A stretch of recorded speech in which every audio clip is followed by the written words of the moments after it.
Madame, Monsieur, bonjour et bienvenue sur Vox Africa. Je suis Fanny Wegscheider. Votre point quotidien sur l'actualité africaine et internationale, c'est tout de suite dans Vox Flash.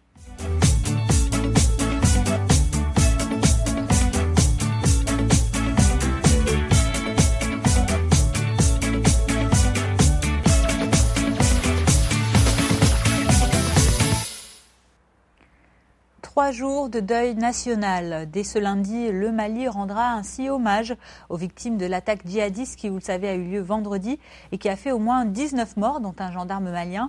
En tout cas, selon le bilan définitif du gouvernement, la MINUSMA, la mission de l'ONU au Mali, parle, elle, de 22 morts, dont 2 assaillants. Les pays voisins, le Sénégal, la Mauritanie ainsi que la Guinée se sont montrés solidaires de ce drame. Ils observeront eux aussi le deuil. La libération vendredi soir de plusieurs otages est intervenue après l'intervention conjointe des forces maliennes, des forces spéciales françaises et des agents des États-Unis ainsi que de la MINUSMA. L'attaque qui a visé l'hôtel Radisson de Bamako vendredi matin a depuis été revendiquée par plusieurs groupes djihadistes. D'abord par celui de l'Algérien Mokhtar Belmokhtar du groupe Al-Mourabitoun, soi-disant allié avec la participation d'Al-Qaïda au Maghreb islamique. Dimanche, c'était au tour des djihadistes du centre du Mali, du FLM, le Front de libération du Massina, de revendiquer cet attentat. Du côté de l'enquête, plusieurs pistes sont à l'étude. Plusieurs complicités locales sont également évoquées. Celles de 3 à 5 personnes, selon les sources, seraient aujourd'hui activement recherchées. Parmi les 170 personnes qui ont été prises en otage vendredi dans le Radisson Blu de Bamako, quelques témoins et personnes présentes dans l'hôtel racontent ce drame. En dehors de l'hôtel, j'ai rencontré les vigiles blessés. Je leur ai demandé comment c'est passé. Ils m'ont rencontré tout. Que les assaillants étaient là. Ils ne sont pas venus en voiture. Ils étaient à pied, comme ça. De là, ils ont commencé à tirer sur les vigiles. De là. Les enfants sont arrivés. Je les ai aidés à infiltrer l'hôtel. On m'a donné un gilet pare-balles. Parce qu'il y a personne qui ne peut pas rentrer sans quelqu'un qui connaisse l'hôtel. Donc je les ai aidés à infiltrer l'hôtel. Tout l'hôtel. Tous les clients qui appelaient, je leur disais de se calmer. Et on va les chercher dans les chambres. Donc je disais là où se sont situées les chambres aux vigiles pour qu'on aille chercher les clients. J'ai sorti voir quoi qu'elle a là derrière. J'ai venu voir. J'ai vu un monsieur, il est traversé de la route. Quand il a traversé de la route, il est tué des gardiens qui est là-bas, des personnes. Mais après, quand j'ai entendu des coups, et des coups vraiment durs, je me suis dit que ça c'est des coups de la guerre, c'est pas des coups vraiment de pétard. Donc c'est comme ça, après j'ai entendu des cris, les gars qui disaient vas-y, à tirer, par-ci par-là. Ils couraient, ils passaient en anglais, ils passaient devant ma chambre, voilà. Et j'ai entendu vers 438, ils ont tiré sur quelqu'un là-bas et que j'ai entendu le cri et moi j'étais dans ma chambre, j'étais couché, je ne bougeais pas. Depuis l'attaque du Radisson Blu de Bamako, les mesures de sécurité ont été renforcées près des grands hôtels maliens. Un rehaussement de sécurité plus discret est également visible devant les mairies d'arrondissement ainsi que les banques. Quant au président malien Ibrahim Boubacar Keïta, il a lui demandé samedi à la population d'observer la plus grande vigilance. Écoutez-le. Nulle part dans le monde aujourd'hui n'en est à l'abri de ce barbare de notre temps. Ces hommes qui ne mettent pas le nom d'hommes. Je l'ai dit hier, ils ont décidé, ces gens-là, de rompre avec l'humanité telle que nous la connaissons et la chérissons. Nos valeurs ne sont pas les leurs. J'ai dit que la valeur vie leur est inconnue. Et hier dimanche, 2 jours après cette attaque, le président du Sénégal, Macky Sall, s'est rendu à Bamako. Celui qui est aussi président en exercice de la CEDEAO, la communauté économique des États de l'Afrique de l'Ouest, a rendu une visite de quelques heures à Bamako. Le chef d'État sénégalais, dont le pays observera lui aussi 3 jours de deuil national, a tenu à présenter ses condoléances à son homologue malien, mais aussi au peuple malien. Et à sa descente d'avion, Macky Sall a qualifié l'attaque de vendredi d'événement inqualifiable avant de se rendre avec le président malien à l'hôtel Radisson où s'est justement déroulée cette sanglante prise d'otage. Je vous propose d'écouter ses déclarations.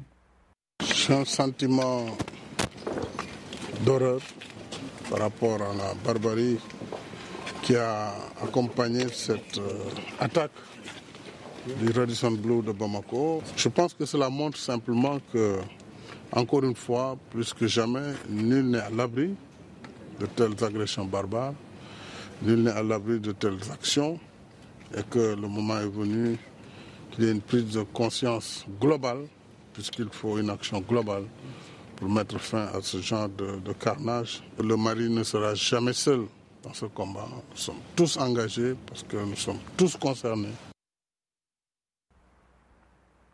Le terrorisme a également encore frappé le Nigeria. Un nouvel attentat suicide meurtrier a eu lieu en effet hier en banlieue de Maïdougouri, dans le nord-est du pays. Une femme kamikaze s'est fait exploser près de cette capitale de l'État de Borno, une ville régulièrement prise pour cible, vous le savez, par les islamistes du groupe État islamique en Afrique de l'Ouest et anciennement connu sous le nom de Boko Haram. En tout cas, aucune revendication n'a encore été faite. 8 personnes ont été tuées près d'un poste de contrôle. D'après les enquêteurs, la jeune kamikaze âgée d'une vingtaine d'années seulement était déguisée en réfugiée, un stratagème qui lui aurait permis de s'infiltrer dans un groupe de vrais réfugiés avant d'actionner ses explosifs. Alors, outre les morts, 7 personnes sont également blessées. C'était le 3e attentat qui a touché cette région du Nigeria en à peine une semaine, notamment après les villes de Kano et de Yola. Le Cameroun voisin, lui non plus, n'a malheureusement pas été épargné. Les environs de la commune de Fotokol, dans l'extrême nord du Cameroun, ont été visés samedi par une nouvelle attaque. Le bilan fait état de 5 morts parmi les civils et d'une dizaine de blessés. Les auteurs de cette attaque sont 4 jeunes femmes kamikazes qui se sont faites exploser, tout comme au Nigeria. Une première attaque s'est alors produite vers 13h locale. La kamikaze, âgée d'à peine 12 ans, a actionné sa charge explosive dans la maison d'un chef traditionnel. Il a été tué ainsi que ses 4 enfants. Quelques minutes plus tard, 3 autres femmes ont également fait de même. Elles ont fait exploser leur ceinture d'explosifs sans faire de victimes cette fois-ci. La région de Fotokol servait de base de repli à Boko Haram jusqu'au lancement d'une offensive gouvernementale l'an dernier. Depuis le mois de juillet, dans les localités camerounaises du long de la frontière avec le Nigeria, ce sont déjà plus de 100 personnes qui sont mortes, et ceci dans une vingtaine d'attentats. Un mot de santé à présent avec cette triste nouvelle. Alors que le pays avait été déclaré exempt du virus, 3 nouveaux cas d'Ebola ont été confirmés vendredi au Libéria. Selon un porte-parole de l'Organisation mondiale de la santé, le premier malade est un garçon de 11 ans. Il serait tombé malade le 14 novembre avant d'être hospitalisé 3 jours plus tard dans la capitale Monrovia. 2 de ses frères et sœurs sont également contaminés par le virus. Ce n'est pas la première fois, malheureusement, que le Libéria replonge après avoir été déclaré libéré de l'épidémie. La première fois avait été en mai 2015, avant une réapparition de l'épidémie 6 semaines plus tard. Le pays avait ensuite été de nouveau déclaré exempt de contagion. C'était en septembre dernier. Les explications de ce retour du virus Ebola au Libéria, données par le Dr Bruce Aylward, sous-directeur général à l'OMS en charge de la réponse à l'épidémie Ebola. Nous avons reçu un rapport disant qu'au Libéria, un garçon de 10 ans a contracté le virus, apparemment sans y avoir été exposé auparavant, parce que l'enfant n'a pas été dans des zones à risque ou au contact de personnes atteintes du virus. Donc, nous pensons qu'il s'agit une nouvelle fois, d'une façon ou d'une autre, de quelqu'un qui a été au contact avec le virus, qui aurait persisté chez un individu ayant souffert de la maladie plusieurs mois auparavant. Nous espérons que ce sera un des derniers signaux de l'épidémie. L'important pour s'assurer que nous n'avons pas de nouvelles épidémies d'Ebola en 2016, c'est de faire de la prévention, détecter et répondre à chaque virus résistant chez un survivant et dans la population affectée. Au nord de l'Afrique, l'Égypte est entrée hier dimanche dans la 2e phase de ses élections législatives. Un scrutin jugé joué d'avance, selon les analystes, étant donné l'absence totale d'opposition au président Abdel Fattah al-Sisi. Rappelons que la première phase du scrutin avait concerné les votes de la première moitié du pays.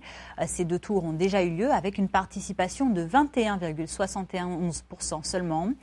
Hier, pour le premier tour de la seconde phase, c'est dans la quasi-indifférence de la population du Caire que les bureaux de vote ont ouvert afin d'élire les députés de 13 des 27 provinces du pays. Cette seconde phase des législatives se déroule encore ce lundi pour le premier tour. Le second tour aura quant à lui lieu les 1er et 2 décembre prochains.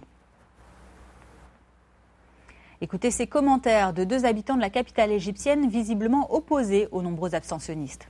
J'ai participé dans l'intérêt de l'Égypte en espérant que Dieu nous protège, nous et notre peuple, et pour élire le plus compétent. L'abstention est crime. Si tu ne votes pas, il n'y aura pas de parlement. On parle élection également à l'international. L'Argentine a un nouveau président. Le libéral de 56 ans, Mauricio Macri, a été élu hier dimanche avec 53% des voix contre 47% pour son adversaire, Daniel Scioli, le candidat de la coalition de gauche. Monsieur Macri succède ainsi à l'ancienne présidente de gauche, Cristina Kirchner, qui dirigeait le pays depuis 2007. Écoutez ces déclarations de celui qui était maire de la capitale Buenos Aires et dont l'élection à la tête de la troisième économie d'Amérique latine marque ainsi un tournant politique à droite. C'est difficile, tant d'émotions, d'espoir. Nous sommes remplis de tout cela. Nous en sommes débordés. Je ne sais comment décrire ce que je ressens, mais je vous remercie. Je vous remercie. Terminons ce flash information avec un mot de sport à présent. Le monde entier connaît évidemment le coureur de fond éthiopien Haile Gebrselassie. Eh bien, hier à Addis Abeba, c'était le tout dernier marathon que courait ce double champion olympique et quadruple champion du monde sur la distance 10 000 mètres. La star du fond a couru avec des centaines de coureurs la Great Ethiopian Run. L'Éthiopien aux 27 records du monde, qui était progressivement passé au marathon, avait déjà annoncé sa retraite en 2010 avant de revenir quelques mois plus tard sur sa décision. En tout cas, hier, dans la capitale éthiopienne, Haile Gebrselassie a tiré sa révérence en beauté, acclamé par la foule et surtout par les participants à ce marathon, ravis de se faire tirer le portrait avec ce grand champion. Quelques réactions après l'annonce de l'arrêt du marathon pour le grand Haile Gebrselassie. Oui, c'est particulier ici en Éthiopie. Ce sera le dernier. C'est un peu triste. Mais que puis-je faire? Cela fait plus de 28 ans de course. J'ai commencé à courir le 20 novembre 1945 et j'ai couru depuis 64 ans sans m'arrêter. Je suis ici pour les jeunes et les vieux athlètes, pour les motiver. Voilà un très très bel exemple que le marathon, ça conserve. C'est la fin de ce Vox Flash du lundi 23 novembre. Merci à vous de l'avoir suivi. Je vous donne rendez-vous demain mardi pour votre point quotidien sur l'actualité. D'ici là, passez une très bonne journée. À demain.